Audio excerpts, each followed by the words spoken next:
একটা পুরুষকে তো আমি জড়াই ধরতে পারি না হঠাৎ করে, পারি না।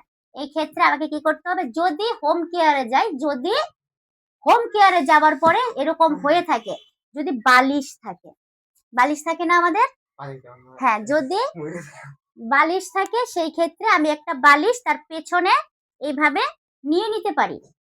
দেখো এইভাবে যদি বালিশ থাকে, এখন আমি বলবো যে আপনি নিচু হন, হ্যাঁ এই এই উপর দিকে, ঠিক আছে।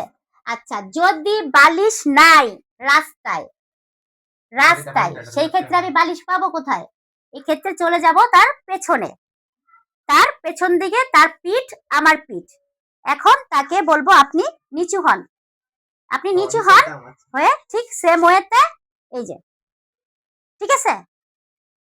এটা হচ্ছে, বাহ, এটা হচ্ছে ছেলেদের ক্ষেত্রে নিয়ম, বুঝছি। যদি বালিশ থাকে, যদি বাসায় এরকম হয় আমি বালিশ ব্যবহার করব, যদি বাসায় না হয় রাস্তায় হয় আমি অপোজিটে চলে যাব, অপোজিট থেকে আমার পিঠ তার পিঠ দিয়ে পেছন থেকে তাকে আমি এভাবে চাপ দিব, এই পেটের মধ্যে চাপ দিব, এতেই বের হয়ে আসবে, মাস্ট বের হয়ে আসবে, বুঝছি। মেয়েদের ক্ষেত্রে তুই যখন মেয়েরে ম্যানেজ করতে যাবি সেম ওয়েতে পিছন দিকে যাবি, আবার সামনে দিকে প্লিজ না, মার খাবি।